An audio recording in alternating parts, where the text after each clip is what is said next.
दोस्तों, पश्चिम बंगाल के कोलकाता के धर्मताल में गृह मंत्री अमित शाह ने धमकी भरे अंदाज में वहां की मुख्यमंत्री ममता बनर्जी पर निशाना साधा है और बोला है कि इस साल मार्च में एनआरसी लागू होगा। ना केवल अमित शाह, अजय मिश्रा जो गृह राज्य मंत्री हैं, जिसके बेटे ने हमारे किसान भाइयों को रौंदा था और जो आज जेल में है, उन्होंने भी एक जगह कहा है कि एनआरसी मार्च के महीने में लागू होगा। दोस्तों, इसके पीछे की सोच को समझना होगा। जैसे आप जानते हैं कि 3 दिसंबर को 5 राज्यों के चुनावों के नतीजे आने वाले हैं। इन सब को उसके साथ जोड़कर देखा जा रहा है। सबसे पहले मैं आपको यह बताना चाहूंगा आपकी स्क्रीन पर कि अमित शाह और अजय मिश्रा ने क्या बोला। आपकी स्क्रीन पर केंद्रीय गृह मंत्री अमित शाह ने आज बुधवार 29 नवंबर को पश्चिम बंगाल के कोलकाता के धर्मताल में एक सार्वजनिक रैली में राज्य के मुख्यमंत्री ममता बनर्जी पर जमकर बरसे। अमित शाह ने कहा, जिस राज्य में इतनी घुसपैठ होती हो वहां कभी विकास हो सकता है क्या?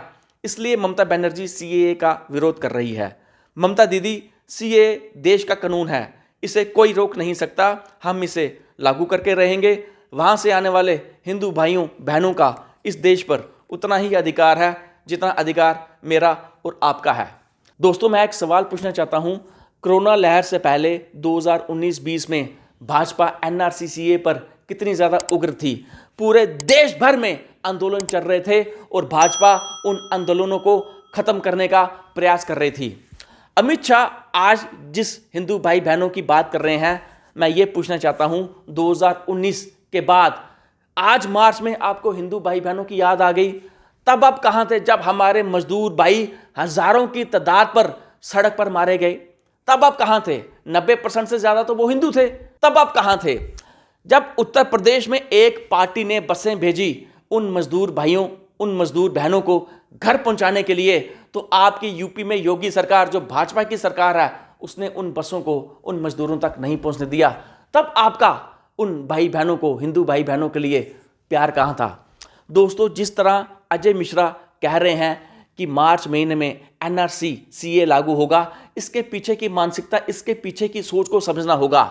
आप जानते हैं, ठीक मार्च महीने के 2 महीने बाद यानी कि अप्रैल मई में चुनाव है और चुनाव से ठीक 2 महीने पहले ये एनआरसी का जिन एक बार फिर बाहर निकालना चाहते हैं। कायदे से अजय मिश्रा को अपने बेटे के बारे में सोचना चाहिए, जो आज जेल में है, जिसने हमारे किसान भाइयों को रौंदा था। लेकिन ये न्यू इंडिया है। कायदे से उस व्यक्ति को मंत्रिमंडल का हिस्सा होना ही नहीं चाहिए और अजय मिश्रा हमें आज एनआरसी पर ज्ञान दे रहा है। दोस्तों, अगर गृह मंत्री ये कह रहे हैं कि एनआरसी लागू होगा, तो वो जानते हैं जब मार्च महीने में एनआरसी को लेकर सरगर्मियां तेज होंगी तो क्या होगा? भाजपा का प्रचार तंत्र एक्टिव हो जाएगा। जब प्रचार तंत्र एक्टिव हो जाएगा तो क्या होगा?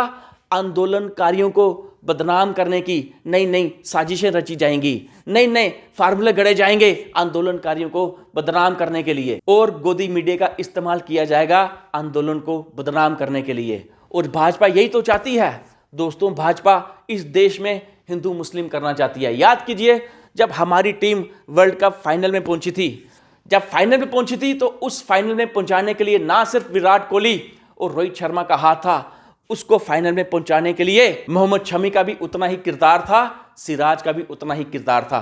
याद कीजिए, हाल ही में हमारे 41 मजदूर भाइयों को बचाया गया। उन बचाने की टीम में मुन्ना कुरैशी भी था।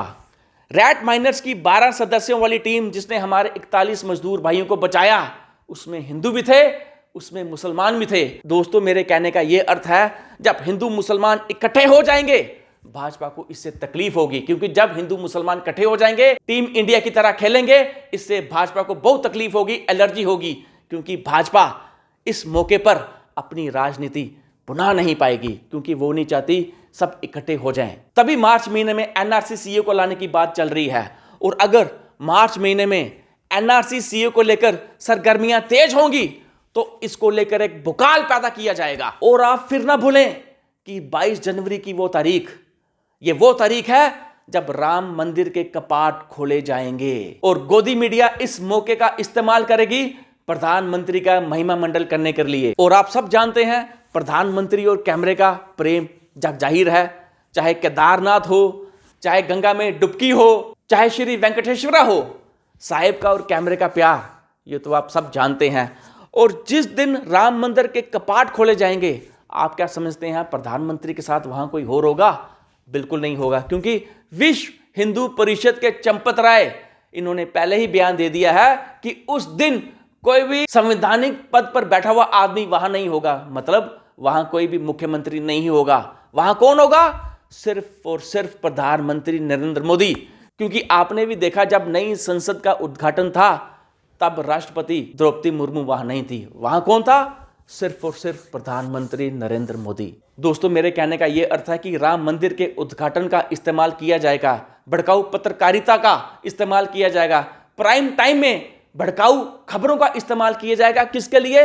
इस पूरे देश में ध्रुवीकरण का माहौल बनाने के लिए, पोलराइजेशन का माहौल बनाने के लिए। और इन दोनों का कॉम्बिनेशन ये बहुत खतरनाक मिश्रण होगा और ये भाजपा के हाथ में एक हथियार का, एक अचूक हथियार का काम कर सकता है। दोस्तों, कई लोग कह रहे हैं कि अगर 5 राज्यों में बीजेपी हार गई तो वो इतनी उग्र नहीं होगी। दोस्तों, ऐसी बात नहीं है।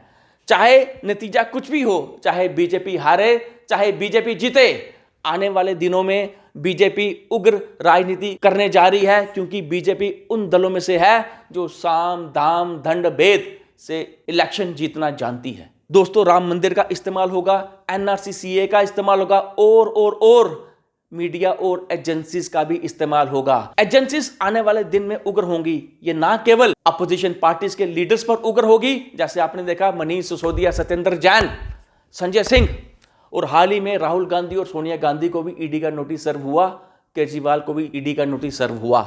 ये एजेंसीज ना केवल राजनेताओं पर उग्र होंगी अपोजिशन पार्टीज के, ये सामाजिक कार्यकर्ताओं पर भी उग्र होंगी। इसके साथ साथ ये उन पत्रकार पर भी उग्र होगी जो सच्चे पत्रकार हैं। और बीजेपी ब्रॉडकास्टिंग बिल ला रही है। मतलब जितने भी ओटीटी प्लेटफॉर्म्स हैं, चाहे अमेजॉन हो, चाहे प्राइम नेटफ्लिक्स हो, बीजेपी उन सब पर काबू करना चाहती है, उन सब पर काबू पाना चाहती है। तो दोस्तों, मेरे कहने का यह अर्थ है, चाहे अमित शाह का बयान हो, चाहे अजय मिश्रा का बयान हो, इस बयान को आइसोलेशन में नहीं देखना चाहिए, इसको कंबाइन करना चाहिए, इसको जोड़कर देखना चाहिए एनआरसी सीए पर, इसको जोड़कर देखना चाहिए राम मंदिर के कपाट खोलने से, और इसको जोड़कर देखना चाहिए विपक्ष के नेताओं पर कार्रवाई से। तो दोस्तों, आने वाले दिनों में आपको इस तरह की राजनीति देखने को मिलेगी। हम सबको बेसब्री से इंतजार है 22 जनवरी का और मार्च महीने का।